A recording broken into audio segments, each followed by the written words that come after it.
अब कतिपय साथीहरूलाई चाहिँ मिसिल चाहिँ कसरी तयार गर्ने, मिसिल तयार गर्दाखेरि चाहिँ एकदमै गाह्रो छ भनेर भनिरहनु भएको थियो भने केही सजिलो पक्कै भएको छ, किनकि अब हामीले किताब लिएर जान पाउँछौँ। मस्यौदा लेखनमा किताब लिएर जान पाउँछौँ।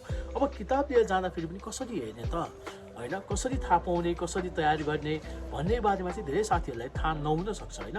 त्यस्तो अवस्थामा चाहिँ मैले यो सानो कुराहरू यहाँ देखाउन गइरहेको छु, कसरी हेर्नुपर्छ भनेर है। अब मानौ कुनै पनि मुद्दासँग सम्बन्धित भएर, देवानी मुद्दासँग सम्बन्धित भएर पुनरावेदन बनाऊ वा फिर्ता गर भनेर यदि सोधिन्छ भने, वा हाम्रो त्यो जुन 15वटा हामीलाई नजिर दिएको थियो त्यसमा चाहिँ देवानी मुद्दासँग सम्बन्धित भएर कुनै लेनदेनसँग चाहिँ हाम्रो छ हो, त्योसँग सम्बन्धित भएर पनि सोध्न पनि सक्छ होइन। त्यो अनुसारले पनि जहाँ जसरी भए पनि हामीलाई चाहिँ एउटा तथ्य दिएर भए पनि पुनरावेदन बनाऊ भनेर सोध्यो भने पुनरावेदनको यही बुक अब हामीलाई बुक लिएर जान दिन्छ।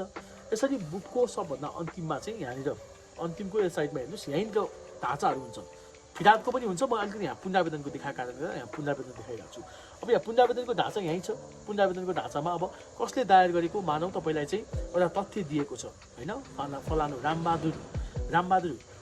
रामबहादुरले चाहिँ जिल्ला अदालतमा चाहिँ फिर्याद दर्ता गर्यो होइन। अनि त्यसपछि आएर चाहिँ कसलाई भन्दाखेरि श्यामबहादुर उपरमा भनेर दियो भने अब कसको जायरी भन्न आयो, फेरि वादीको भयो रामबहादुर भनेर लेख्नु पऱ्यो।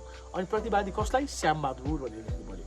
फलाना एड्रेसहरू आफैले आफ्नै तरिकाले तपाईँले लेख्न सक्नुहुन्छ। खालि हामीलाई चाहिँ लेख्न सक्छ कि या सक्दैन भनेर मात्र चेक गर्न खोजेको है, सो द्याट आफैले चाहिँ एड्रेसहरू क्रिएट गरेर राख्दा हो। किनकि हामीले पहिला मुडकोड बनाउँदाखेरि जुन तरिकाबाट गरेको थियो त्यस्तै तरिकाबाट गर्ने हो।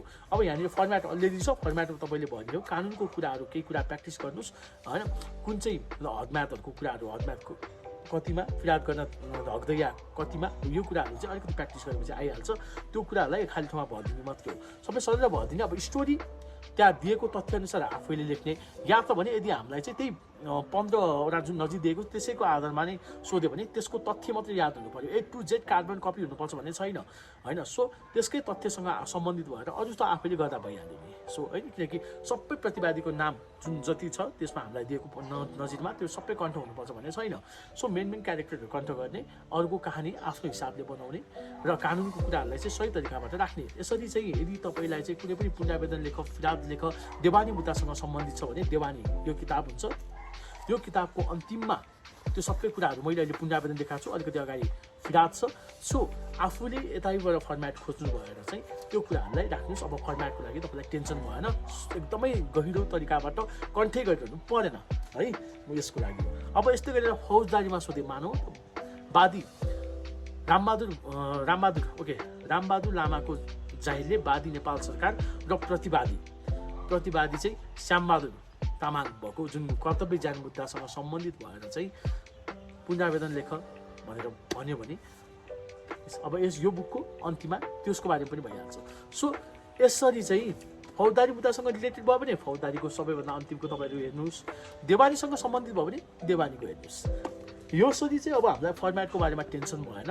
आई होप अब यो तपाईँले कसरी हेर्ने, कहाँबाट हेर्ने भन्ने सम्बन्धमा चाहिँ मैले अलिकति भए पनि तपाईँलाई जानकारी दिएँ होला। यस्तै गरेर उच्च अदालत नियमावली, त्यस्तै गरेर जिल्ला अदालत नियमावली, सर्वोच्च अदालत नियमावलीहरूमा पनि यस किसिमको फर्मेटहरू राखिएको छ। त्यहाँबाट पनि तपाईँहरूले चाहिँ आवश्यक आफूलाई चाहिने फर्मेटहरू हेरेर मस्यौदा लेखन गर्न सक्नुहुन्छ। हस् त, धन्यवाद। यति नै हो। तपाईँहरू सबैसँग अरू फेरि भिडियोसँग सहित म उपस्थित हुनेछु। जय नेपाल।